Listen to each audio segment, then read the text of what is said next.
The holidays are full of joy, but for many kids, they're also full of big emotions. From unexpected sadness to unspoken grief, this season can feel overwhelming for children and for those of us raising them. Today, I want to help you understand what might be going on beneath the surface and give you the tools to support your kids through it all. Hey there, I'm Stuart Perry, but most people know me as Mr. Stu. I'm a licensed clinical social worker, a child therapist, and an autism spectrum disorder clinical specialist. Here on Bad Kids Don't Exist, I help adults better understand kids so kids and their caregivers can thrive. Today, we're tackling the topic of holiday blues in children. Together, we'll explore what the holiday blues are and how they show up in kids, the common triggers to those holiday blues, like grief, overstimulation, and difficult past holidays, signs that your child might be struggling emotionally, how to support your child through those difficult feelings, and how to turn holiday challenges into opportunities for connection. By the end of this episode, you'll have actionable tools to help your child navigate this season with more joy and connection. Before we dive in, take a moment to like this video, subscribe to the channel, and share it with someone who could use these insights. Let's spread the word so more families can thrive this holiday season. And let's start with this. Why does my child seem sad or overwhelmed during what's supposed to be the happiest time of the year? It's a question many parents and teachers ask, and it's important to understand. There is this concept that in mental health we call the holiday blues. But there's a version of it that you may have heard about yourself that's called seasonal affective disorder. It's SAD, literally SAD for short. Seasonal affective disorder. Seasonal affective disorder is a real diagnosis that we as clinicians can give to clients. It is really a seasonal depression. And it happens for many different reasons. Some of it is just that it is dark much earlier and for much longer periods throughout the day. But there are other things that can throw people off that can lead to just this disruption in feeling in and causes people to feel sad or just emotional more than they do during other times of the year. Those holiday blues refer to those feelings of sadness or stress or even anxiety that happen during the holiday season. I'm not sure about you, but as magical and amazing as this time of the year is, there is a lot of stress and some anxiety and even some sadness that pops up for me once the holidays come around. And some of it may be due to the time change and it being dark and all of that, but there are a lot of things that contribute to those feelings of sadness, stress, and anxiety. If we're talking about actual seasonal affective disorder, it is a version of depression. A lot of times people think of depression as just sadness, but I lead a training where I talk about different mental health disorders. And in that training, I do talk about depression. And I explain that depression is not really about sadness. Depression is about a depleted level of available energy.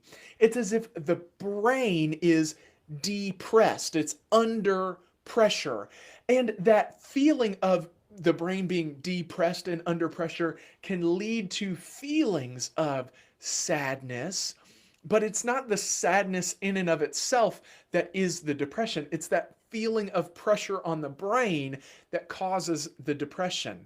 When you think of it that way, it makes a whole lot of sense why the holidays are this beautiful, magical, amazing time, but they can lead to feelings of depression, where the brain is depressed or under pressure. Stress is literally the brain feeling under pressure. Anxiety, it comes from the brain feeling like it might be under pressure sometime. And sadness can sometimes be the result of the brain being under pressure for so long it feels like it doesn't have more to give. Around the holidays, how much pressure do we put on kids to perform and to be there through it all? And sometimes even just that expectation that they will throw on a smile no matter what. Their brains are under a lot of pressure. Their brains are being depressed. No wonder it can lead to some of these feelings with the holiday blues. It could be that children may even experience these emotions when everything seems festive. Everything is bright and colorful, and there's lights, and there's everyone that you love all around at the same time. But think about how being exposed to lights and color and all these beautiful things and all these people puts the brain under more pressure. And as the brain is put under more pressure, as adults, we have language to be able to share, hey, I'm feeling stressed, I need a minute. Or I don't think I want to go to that party. Or this is too much for me right now. Kids many times can't come up with those words because they can't sort through all of the feelings that are going on. It's just too much for their little brains to take on all at once. And they have to show us rather than just tell us how they are feeling from their brain being under pressure. And kids can show this through things like irritability. If you have a child who is quicker to become upset or even quicker to become aggressive, either verbally or physically, around this time of year, it could be that they're feeling under a lot of pressure. It could be that you see your child start to withdraw more, that they don't want to be around people nearly as much as they do during other times of the year. And that is because their brain is feeling under that pressure and they need some time to go and recharge. Or it could be that your child begins acting out, whether through tantrums or defiance, or even just things that could be seen as disrespectful. Really, those are your child trying to communicate to you that they are feeling stressed. One time I was really stressed when I was flying across the country. I had actually just come back from a trip and my luggage had been lost by Spirit Airlines. I just saw Spirit Airlines went bankrupt. Praise the Lord. Hallelujah. Spirit, I've been coming for you since you wrecked my luggage. I am so happy you are going down. But I had come back. I was super stressed because there were a lot of important things in the luggage that they lost, things that I needed for work. I actually had to call off work for multiple days because I didn't have some of the things that I needed, and they did not handle the situation well at all. As I was talking to one of their customer service representatives, I actually said to them, you have wasted my time. Now I'm going to enjoy wasting yours. Why did I say that to them? Was it because I hated this customer service person? No. Was it because really even about the luggage? No, not so much. It was because I was stressed out.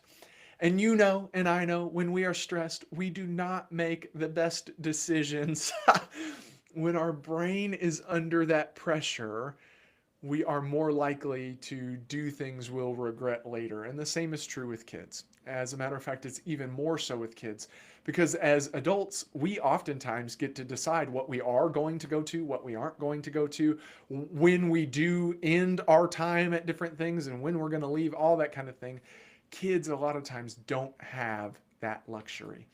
So as they get stressed, they may not have the words to come and look at you and say, "Excuse me, mother. Excuse me, father. I'm feeling rather stressed today." But they will be able to go, "Ah!" And that "Ah!" is their best way of coming and saying, "Excuse me, mother. Excuse me, father. I'm feeling rather stressed today." That is really what those holiday blues are. It's not kids being defiant. It's not bad kids doing bad things just because they love doing bad things. It is their brain under a lot of pressure because there's so much pressure being put on them to make everything so festive and amazing. And they're under all this pressure to perform, to do well, to be around people they haven't seen in so long, to open the gifts and smile, to do whatever it might be. Their brains are under pressure, and the more pressure they're under, the more likely it is you may see some of those things pop up. That is really what the holiday blues are. If this resonates with you, understanding what the holiday blues are, or maybe you see some of these things in your child, like this video, subscribe to the channel, and drop a comment sharing your child's holiday experience. Another common question I hear is, what causes kids to feel down during the holidays, and how can we help prevent it? Let's break that down. I talked a bit in the last video about what the holiday blues are and where they come from, but let's really talk about some of the main triggers for that pressure that the brain gets under. The number one that happens over the holidays, and I've done several videos on this trying to explain why it isn't so important, but the number one factor that causes all that pressure on the brain is disrupted routines. When children are used to something and there's a predictable pattern, it helps them feel safe, and it helps them feel comfortable, and it gives their brain less to have to think about and predict. When those routines are disrupted, and over the holidays, they are disrupted in big ways. When those routines are disrupted, the child feels less safe because there's not a predictable and consistent pattern. Their brain is having to work harder. It's becoming under more pressure to figure things out and what's going on. Disrupted routines are a big trigger for the holiday blues. Another one is just overstimulation. During the holidays, kids are constantly going to things, doing things, seeing people, opening gifts, seeing lights, hearing music, tons of different things going on. And that stimulation over time has kept the brain under pressure for too long. And finally, it will say, "I can't do any more." Just yesterday, I led a virtual training, and then I had a meeting, and then later, just about an hour after all of that, I had someone come over to my house to redo some electrical things to make my house more efficient. And it is this amazing program put on in Louisville, Kentucky by our gas and electric company called LG&E. They come out and they replaced all my light bulbs. Maybe you see that it's brighter here. They replaced all my light bulbs.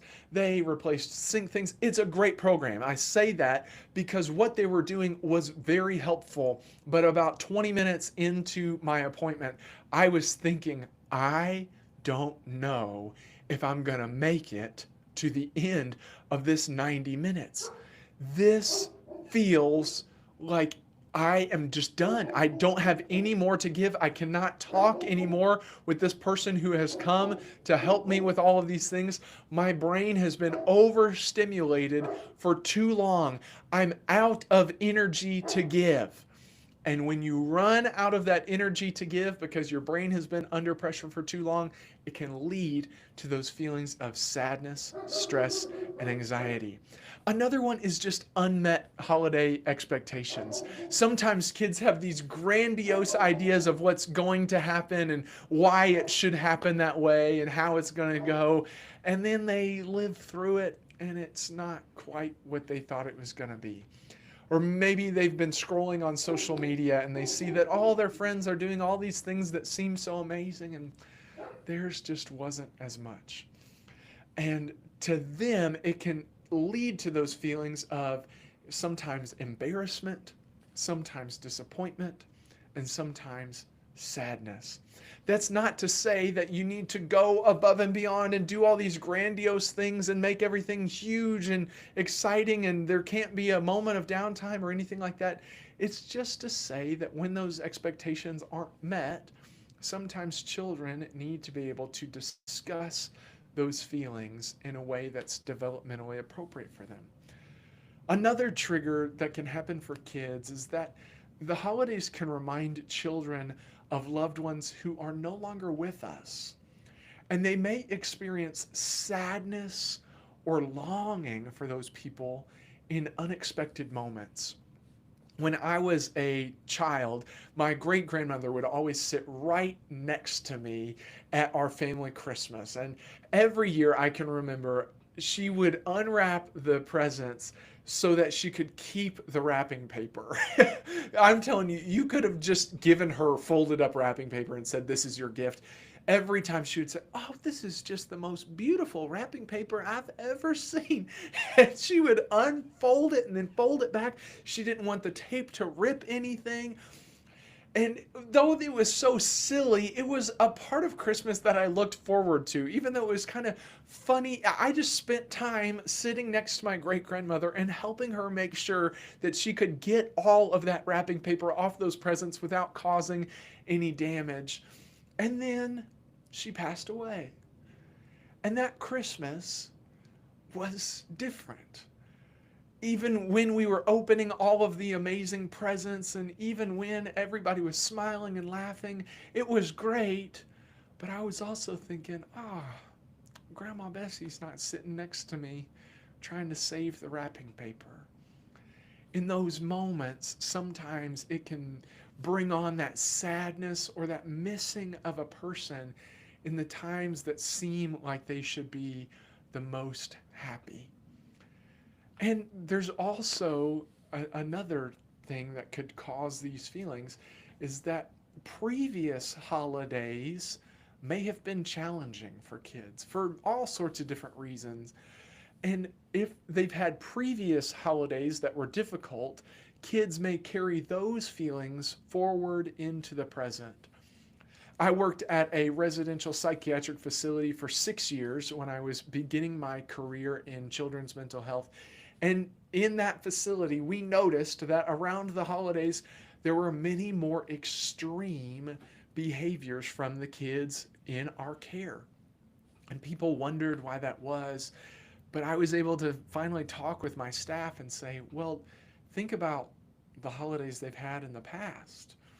Their holidays were filled with some really intense situations and situations beyond maybe what you are thinking of as a difficult past holiday for your child, but these children had experienced sometimes abuse, sometimes higher levels of substance use during their holidays, or just huge feelings of disappointment by coming back to school and everybody talking about how great their holiday was and them having to either lie or think about how theirs was not that way at all.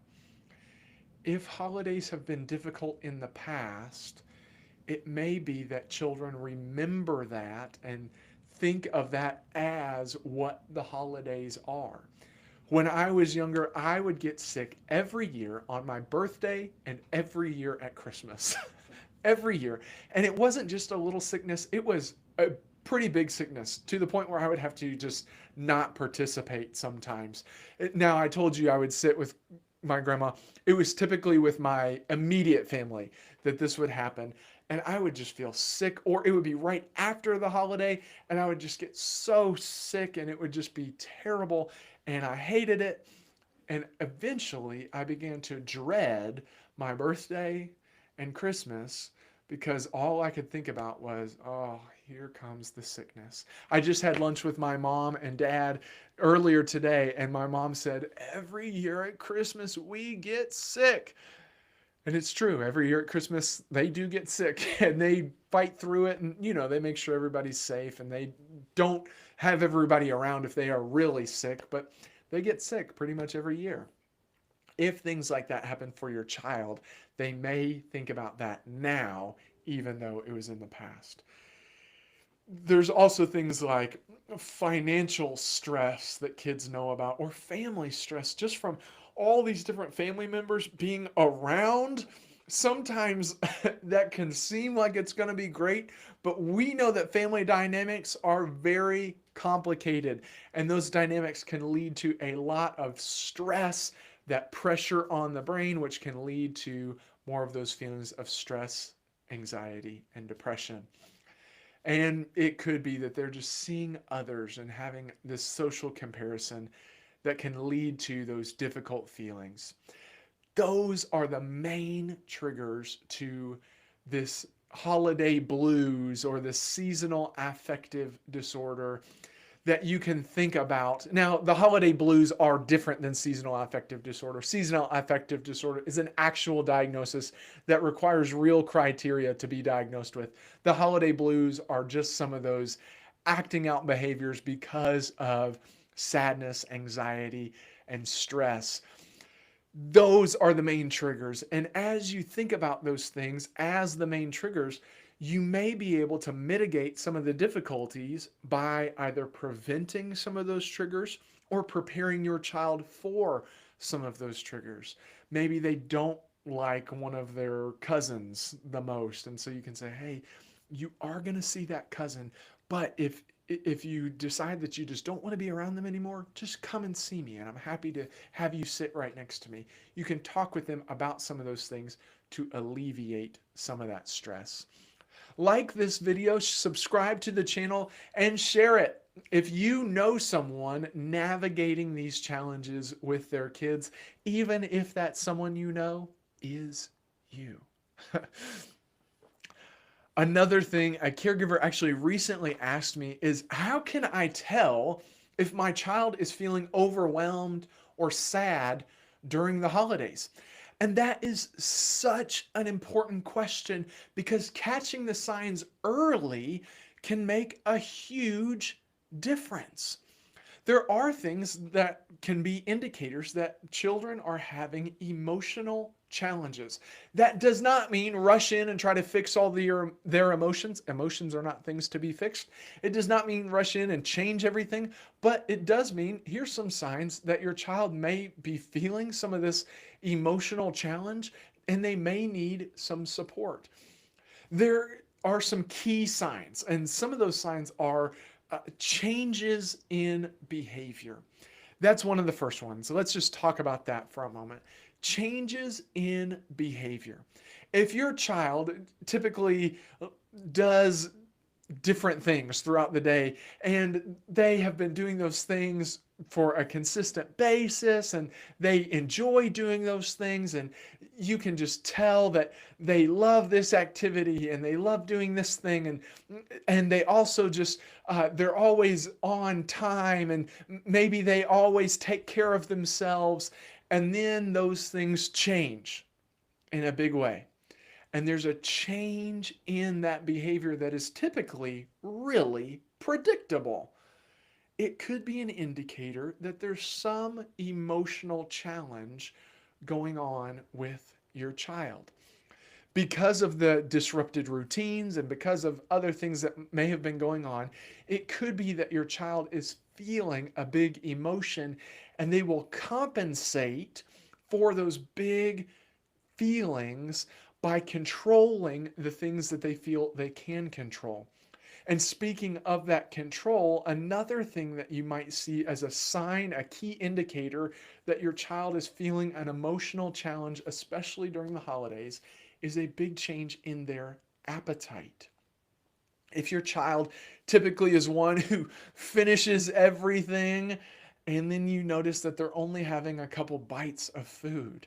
And it's not that they don't like the foods that are there, they've just chosen to not eat for whatever reason. It could be that they're trying to control what they can control, or their brain. It's not an active thought. They're not consciously thinking, I'm going to control what I can control, so I'm going to eat less today. It's not like that. Their brain is saying, hey, here's something you can control. Hold on to that. Make sure you don't let go of that. You know what? The one thing you can do right now is eat less.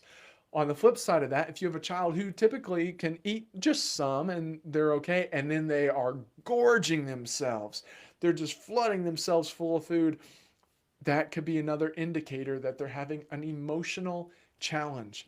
Junk food, especially, does a lot of things in the brain, but one of them is that it releases a chemical called dopamine. And dopamine is depleted in people who are feeling difficult emotions at high levels.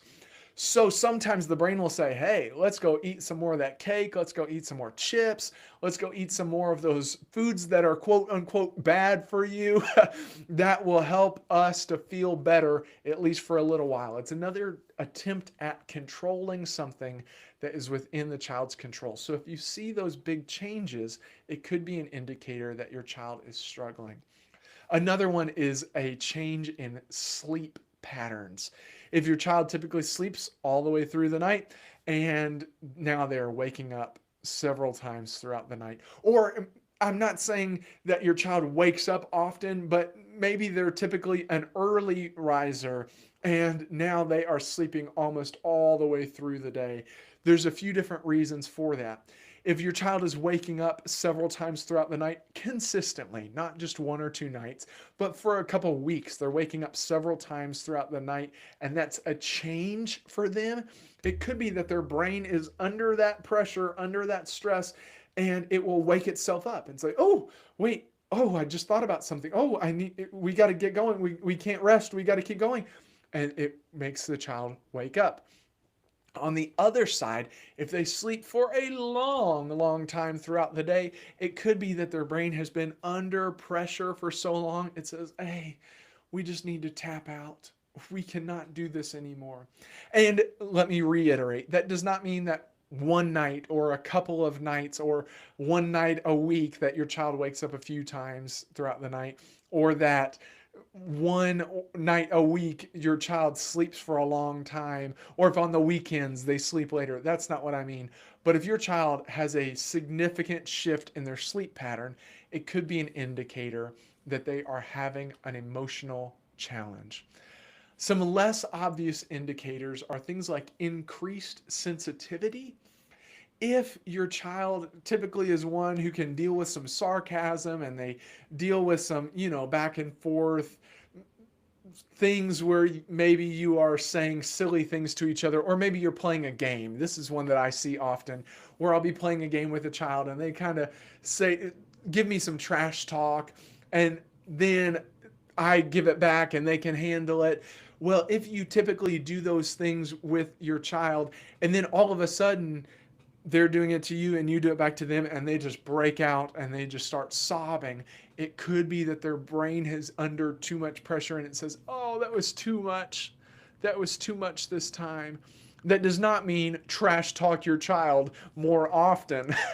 What I'm saying is, if it's part of your relationship already and they typically handle it well, and then all of a sudden they don't, it could be that increased sensitivity because the brain is saying, oh, I can't do that anymore. That was too much. Another one is increased clinginess. If your child is clinging to you more often, that is an indicator that your child is saying, hey, this is too much for me right now. I need you to be along with me. And not just in those shy moments where they're meeting the relatives that they haven't seen in a year or more, but if they are really clinging to you, it could be an indicator that they are saying, hey, this is too much for me right now. I need to go to someone who is close and comfortable. It could be at odd times, and it can be in different ways. Some kids hold on to your leg. Some kids just want to sit next to you. Some kids will just keep coming back and needing to check in with you. Some kids will be asking for you to do more for them or with them. That increased clinginess is an indicator that they are feeling some emotional disruption. And then another one is withdrawing from activities that they typically enjoy. I talked a little bit about some changes in behavior where maybe their pattern goes way off, or maybe they went from being a happy go lucky child to a very pessimistic child, and it seemed like it was just a switch that flipped overnight. This is another similar symptom, is withdrawing from activities that they typically enjoy. If your child loves doing something and then one day they wake up and they just, it's not that they reject it and that they're mad at it. It's more just like, I don't think that that's going to be fun anymore. And then maybe you offer something else that they love to do, and they're, I don't think that's going to be fun anymore. And it's not this boredom idea where it's like, oh no, that's not the one thing I want to do. It's them saying, that thing that used to bring me joy, I don't believe it's going to bring me joy anymore. And it's not this gradual decrease, it's really a switch that has been flipped that can be an indicator that your child is struggling. Because, like I said earlier, in changes in appetite, your child's brain releases this chemical called dopamine. And if people feel big, difficult emotions for long periods of time, the brain doesn't produce as much dopamine, this reward, feel good chemical. So it could be that children are under all that pressure and their brain is not releasing that dopamine like it typically does. And really, their brain will start to say, nothing makes us feel that good anymore. And it's because that dopamine is not being released nearly as much. If children are withdrawing from those activities, it's an indicator that there could be an emotional challenge going on. It's important to pay attention to some of those subtle things and see if you can catch them early before they turn into something larger. If you can catch them early, or you can give them support, you can even just have a conversation about what's going on or what they might need. Maybe they've been at the family party for 4 hours and they say, oh, what I really need is a nap. And so you can find them a place to take a nap. Or maybe they say, oh, what I really need is to go home. I need to go home right now. When I was younger, my family and we had a signal where we could go and give the signal, and that meant, hey, I'm ready to go. And it doesn't mean we need to run out the door right now, but it does mean if we can wrap it up soon, that would be great. And so myself or my brothers could give the signal, and then my parents would acknowledge that they received the signal, and over the next bit of time, however long that was, they would begin to wind things down and we could leave. Maybe you need to come up with something like that for your child. If you can pay attention to those subtle things, then it won't result in larger things. And all that to say, if these things go on for a consistent period of time, if you're seeing major changes for at least 2 weeks of time, or this withdrawing of activities in pretty intense ways for several weeks, or maybe they're much more clingy, much more often, anything like that, or major changes in appetite or sleep patterns, then it's okay to also reach out for some professional help. Sometimes the holiday blues are more than just the holiday blues. If you can catch it early, sometimes it can prevent it from turning into something larger, but sometimes there's already something larger brewing underneath. And sometimes it's just hard to catch early, and it does grow. If that happens, there is no shame in reaching out for some help, getting your child some professional support so that they can work through those things and then thrive. Like this video, subscribe to the channel, and let me know in the comments if you've noticed any of those signs in your child and how they showed up. Maybe it showed up differently for you and your family and your children. I'd love to know some of the things that you've seen, and if there was ever a way where you were able to get to it fast and resolve it. Another parent recently asked me, what are the best ways to help my child cope with sadness or stress during the holidays? Let's talk about some of those practical strategies. The first one, and probably the most important one, is just encouraging open communication. You've got to create safe spaces for kids to express their feelings. And that will look different at every developmental level, and it will look different for every single child. But it should be that children are able to express how they are feeling. In an earlier video, I explained to you that I and my family had a signal that we would give to each other to say, hey, I'm feeling stressed. If we can wrap it up soon, that would be great. And my family understood that that was the signal, and they acknowledged it and they validated it. It could be that you have communication with your child before you go do something and say, hey, it seemed like last time we saw this person, it was kind of tough for you. I just wanted you to know they're going to be here. What do you think about that? And let them talk to you about however it is that they are feeling. Just recently, I had a mother who came to me, and she had this similar situation where a child was going to see a relative who the child said they did not like because they lost to a game to this cousin. And they said that they looked back at their child and they said, oh no, you love them. And I said, yeah, we know that they love them. But if what you say back to them as soon as they say to you, I don't like that person, is for you to say, oh no, you love them, that did not validate what that child was saying. What you can say back to them is, oh, I know sometimes it's tough to be around them, or I know sometimes they do some things that are really frustrating to you. Do you see how that validates the child's feeling without saying, oh yeah, they're a terrible person, I hate them? Just at lunch, my family and I talked about some relatives we saw recently that were kind of some difficult relatives for us to be around, and how they were talking about some other very distant relatives that we do not get along with at all. And it's not that we hate those people, but we do not want to spend any time at all around those people. And I was able to communicate that with my parents, and my parents were able to communicate that with me, and we validated each other's feelings. And at every developmental level, it's different. Sometimes kids will just say, I don't want to go to grandma's house. And it's not that you say, oh, okay, well, we just won't go to grandma's house, because maybe grandma's house is really important. But you can look at them and you can say, oh, I've never known that you don't like to go to grandma's house. Tell me some more about that. And let them share some of the things that are difficult. And as you learn more, maybe you can figure out, oh, they don't like sitting at the kid table because it makes them feel like a baby. And maybe there's a way for them to sit at the adult table, or maybe you sit at the kid table, or whatever it might be.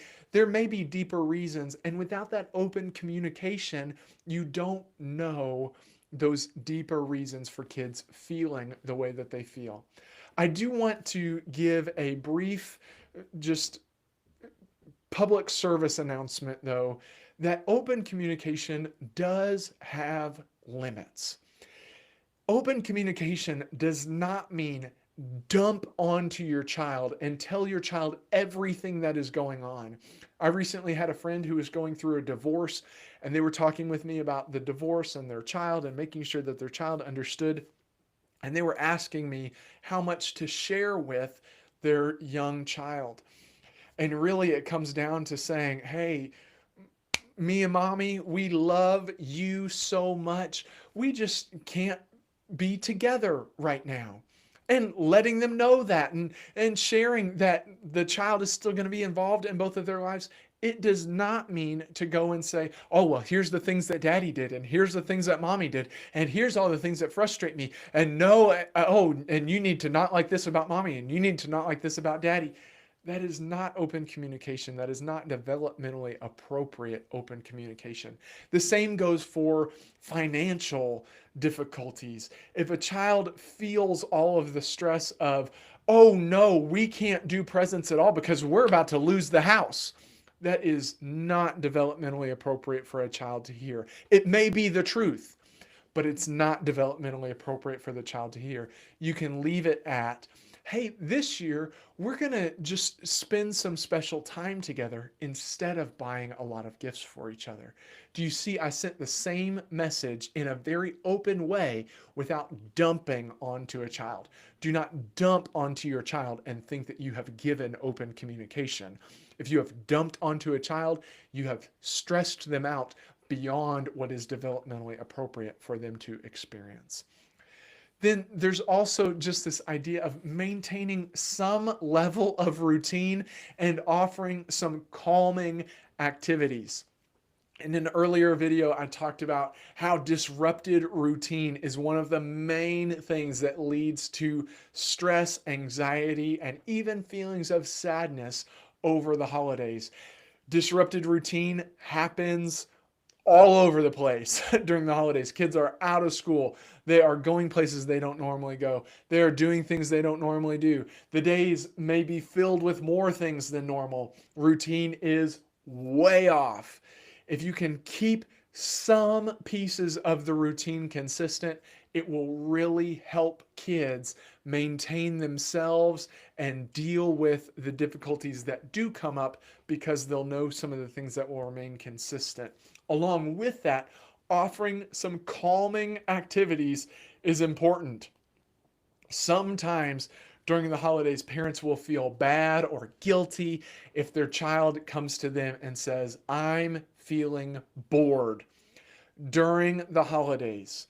You do not want your child to feel bored all of the time, but if your child comes to you every once in a while and says, I'm feeling bored, what that means is my brain is not being constantly stimulated. There's not enough stuff flying at me all of the time.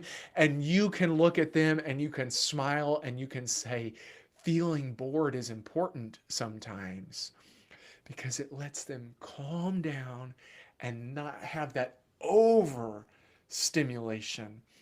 You can have some time for calming to reduce that overstimulation, and you can really plan some quiet downtime moments.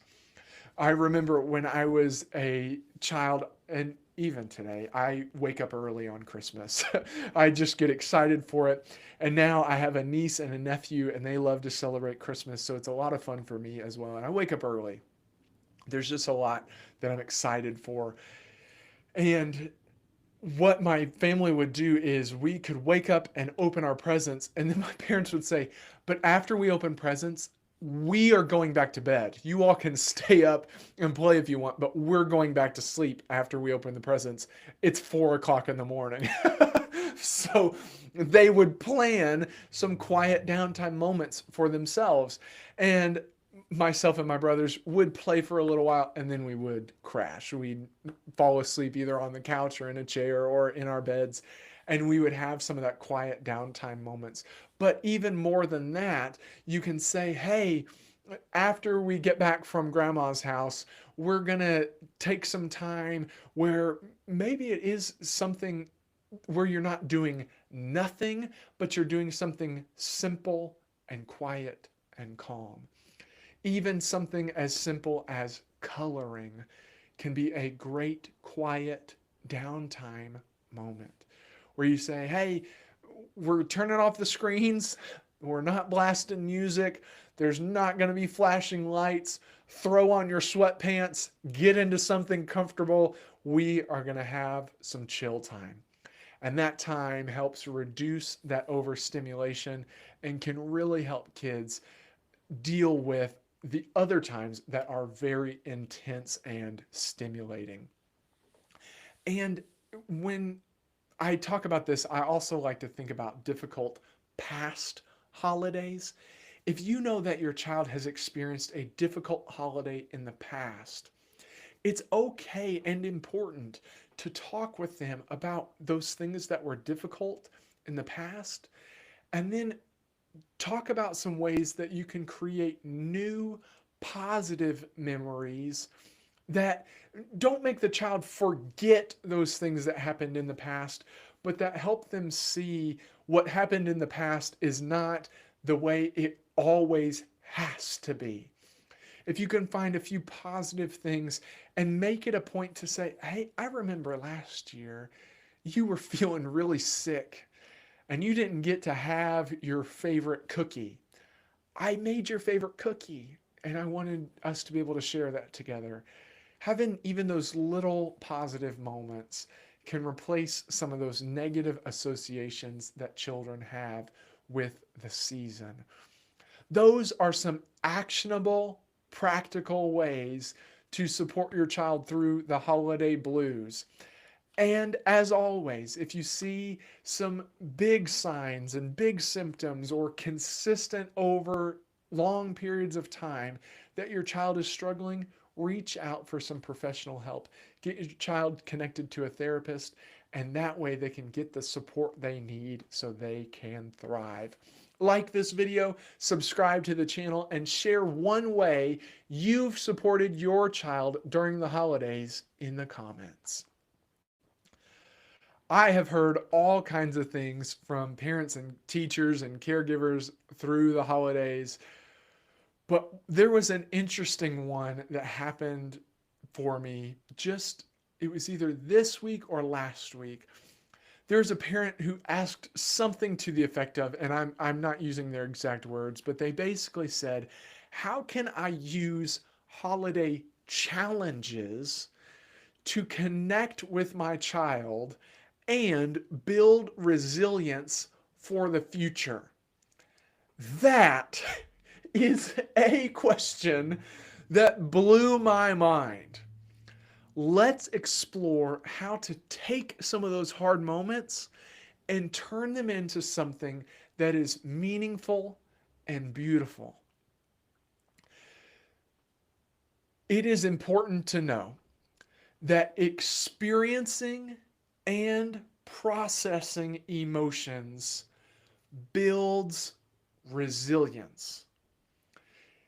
If you are keeping your child from experiencing any difficult emotion, you are not helping set them up for the future where they will experience and have to deal with big, difficult emotions. It's important at every developmental level, and here's why. Because the sadness, anger, and fear that is typical for a 2-year-old to feel is much different than the sadness, anger, and fear that a 15-year-old under typical circumstances should be expected to tolerate. If you wait until your child is 15 to allow them to experience and deal with sadness and anger and fear, they will not have had all the steps and building blocks along the way, and that sadness, anger, and fear will feel too overwhelming. You can think of it like a staircase where every year your child is able to tolerate a little bit more if you have let them tolerate the levels before it. If at age 1 you let them experience sadness, anger, and fear at a level that's developmentally appropriate for a 1-year-old, then they're able to take that step. And then at 2, it may be a little bit more than how it was at age 1, but it's not too much for them to handle so they can take the next step. And then again at age 3, at age 4, at age 5. At every year, it's just a little bit more than the year before it if they're experiencing developmentally appropriate levels of those emotions. But if you have waited until your child is 15 to let them experience sadness, anger, and fear, and all their life they have not taken the steps that have put them at age 14 And now they're ready to take one step. Well, now you're asking them to take 15 steps to deal with their emotions. And that is too many steps. It's too many steps. But at every year, you can help them experience and deal with those emotions that they're feeling that are developmentally appropriate for them to feel. That is how you build that resilience over time. If you don't let your child experience and process and tolerate and regulate those emotions, then if you're waiting until, even if you're waiting until they're 9 to let them feel those things, that's 9 steps. That's still too many steps. If you're waiting for them to start school before they have to feel those emotions, that's 5 years. It's 5 steps. It's still too many steps. For a 5-year-old to take 5 steps is too many steps. Think about it that way, where it's like this staircase. I'm going to let you experience what is developmentally appropriate for you to experience. And I'm going to let you learn to experience it, process it, tolerate it, and regulate it at that level. During the holidays, kids will feel big emotions. If they are feeling those emotions and dealing with things that are developmentally appropriate for them to feel and deal with, don't rush in and try to remove those difficulties. Rush in and try to help them explore how it feels and what they're doing to stay in control of themselves, even though they're feeling those ways. That is what builds resilience. It's what lets them be ready for the next level. If we're asking them to be ready for 8 levels beyond, it's too many levels and they'll break under that. But if we're always asking them to be ready for the next level, that's how they build that resilience. That's really what resilience is being able to deal with what is happening and being able to regulate yourself even when things are happening. That's one thing. Let them experience, process, tolerate, and regulate those emotions that are developmentally appropriate. Another thing you can do is create some meaningful traditions that are much more about prioritizing connection over perfection and connection over monetary expense. I told you in an earlier video about my great-grandmother who would sit next to me and she would unwrap presents and want to keep the wrapping paper and make sure it was all nice and put away. And it became my job to sit next to Grandma Bessie and help her unwrap her presents and make sure that they were all folded and nice and put away. And we even had a gift bag for her to put her wrapping paper into. And that meant so much to me to help my great-grandmother in that way. It was a fantastic tradition for me that just manifested itself over time, but it was so much more about connection between myself and my grandmother, more than it was about perfection. And as a matter of fact, it didn't cost anything at all. See if you can find some of those ways to build those traditions for kids. Another thing that you can do is to model healthy emotional responses yourself. The way that kids learn how to handle their own feelings is by watching you deal with yours. Just last week, I put out a video about what co-regulation is. And co-regulation is really showing a child that, yes, I'm feeling this way, but I can stay in control. If I can stay in control of my feelings, you can stay in control of your feelings. If you just choose to not acknowledge your feelings, that does not help your child. If you choose to fly off the handle at your feelings, then expect your child to also fly off the handle at their feelings. But if you can model some healthy emotional responses to your stress, your child can learn from those and they can implement them for themselves as well. And when you mess up, the best thing that you can do is tell your child you messed up and apologize in whatever way you need to so that they see it's okay to mess up, but there's a way to handle it when you do. When you model those things for kids, that's how they learn. And then finally, something that you can do is honor a child's grief for lost individuals in their life, whether it be a close family member or a pet or just someone that they loved. See if you can find a tradition that can celebrate those loved ones who are no longer with us. And if you can do that, what you're saying is, I know that this feeling is big and difficult, and I'm not asking you to not feel that big, difficult feeling. As a matter of fact, I want to help you explore that feeling. Let's honor this person. Let's remember them.